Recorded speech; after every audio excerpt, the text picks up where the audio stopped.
Em Itirapina, no interior de São Paulo, grávidas e crianças vacinadas por engano são examinadas. Os resultados dos testes sorológicos realizados neste sábado foram encaminhados ao Instituto Adolfo Lutz. Além disso, as grávidas que foram vacinadas por engano também foram submetidas à ultrassonografia. Segundo a prefeitura local, todos passam bem e ninguém precisou de assistência médica devido a algum sintoma. Sobre esse assunto e também sobre a situação da Covid no Brasil, a gente conversa agora com a doutora Raquel Stuck, infectologista da Unicamp. Doutora Raquel, muito bom dia. Sobre o caso que aconteceu com essa criança e com essa grávida, o risco era grande?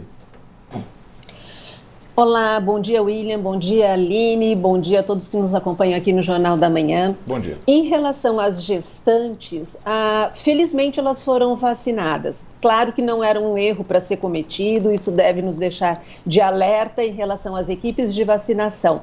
Mas nós já temos a notícia, né, que as gestantes estão sendo colocadas e corretamente colocadas como grupo prioritário para vacinação, por conta da gravidade e do número de casos que aumentou rapidamente de gestantes que estão gravemente doentes e morrendo pela Covid.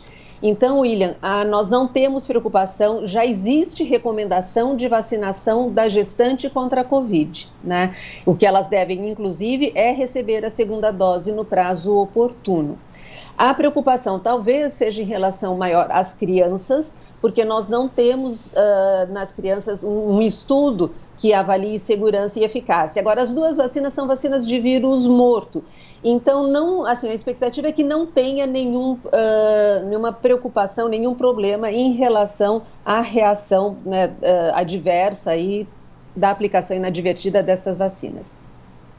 Doutora, a estudante, uma das pessoas, né, que foram vacinadas por engano, é uma estudante grávida de 15 anos, ou seja, além de ser grávida, é menor de 18 anos, né, como existe a recomendação para a vacina da Covid-19 apenas para maiores de 18 anos. O Instituto Butantan recomendou que essas pessoas que foram vacinadas por engano não tomassem a segunda dose. Então essas pessoas agora, elas continuam sob observação e não irão tomar a segunda dose, é isso? Eu acho que para as crianças, né, eu faria um particular em relação a esse caso muito específico desta gestante de 15 anos. Para as outras crianças abaixo de 18 anos, eu concordo com a recomendação do Butantan de não fazer a segunda dose. Eventualmente poderia-se começar um estudo piloto também de fase 3, se as famílias consentissem, não é? E a gente faria uma segunda dose e observaria. Nós já temos crianças fazendo parte de fase 3 de outras vacinas na Europa e que parece com uma resposta muito boa à vacina em termos de proteção e praticamente sem nenhum efeito colateral. Então, isso poderia ser até possível se um comitê de ética de pesquisa consentisse, se as famílias consentissem. Para a gestante em especial, Aline, eu tenho grande preocupação. Eu, se fosse gestante ou se tivesse alguém na minha família com 15 anos e grávida, iria até pedir para que tomasse sim a segunda dose. Nós temos uma situação na gestante aqui no Brasil, em relação à Covid, extremamente preocupante. Eu acho que seria muito importante que ela completasse a vacinação, doutora, apesar da idade. Me perdoe, William Travassos falando, nós temos alguns problemas de coagulação genéticos, né, como o fator de Leiden, por exemplo. As pessoas que por algum motivo estão fazendo algum tipo de tratamento, usando anticoagulante ou que têm essa predisposição do fator genético, elas não deveriam buscar mais orientação? Como nós estamos tratando os casos específicos dessas pessoas que têm problema de coagulação de sangue? William, imagino que a sua pergunta é por conta dos fenômenos de trombose agora, é isso Perfeito. que aconteceram? Tá, então isso é muito recente, William, a gente não tinha essas ocorrências, essas reações, elas não aconteceram na fase 3 de nenhuma das vacinas que usa vetor viral. Nós temos 3 atualmente, né, mais conhecidas, então, a AstraZeneca, a Johnson e a Sputnik, que tem uma fase 3 que foi publicada com 6 mil pessoas. Nós não tivemos esta ocorrência, que parece estar relacionada ao vetor viral. Que é usado, o adenovírus. Diante dessas informações agora, sim, você tem razão, as pessoas que já tiveram trombose, né, elas deveriam, na minha opinião, ter uma recomendação ou serem elencadas, escolhidas para receber uma vacina que não seja de vetor viral. Ontem até saiu um documento do Ministério da Saúde também que as pessoas que tiveram fenômenos trombóticos pós a vacinação com a vacina da AstraZeneca, que é a que nós temos aqui, que recebam a segunda dose depois da Coronavac. Mas e não façam a segunda dose da mesma vacina. Então, quem tem trombose, sim, deveria receber uma vacina que não seja de vetor viral. Doutora, agora vamos olhar aqui para a reabertura na cidade de São Paulo, do Plano São Paulo, é uma fase de transição, né, nessa flexibilização. Do ponto de vista econômico, é claro, os comerciantes comemoram, apesar que, né, seja uma retomada lenta, é necessário. Mas vamos olhar agora para o ponto de vista sanitário. É a hora certa dessa reabertura e porque a taxa de ocupação de leitos de UTI no estado, na sexta-feira pelo menos, era de 85,3% e na Grande São Paulo de 83,3%. Então, doutora, do ponto de vista sanitário, era o momento certo de fazer essa reabertura? Olha, Aline, do ponto de vista sanitário, nós continuamos com decisões equivocadas no momento em que elas são tomadas. Então, possivelmente, nós já teríamos uma situação mais confortável da economia se nós tivéssemos adotado medidas de restrição de circulação mais rígidas, né, no final de março, meados de março, quando a situação já se mostrou fora de controle. Entretanto, não o fizemos.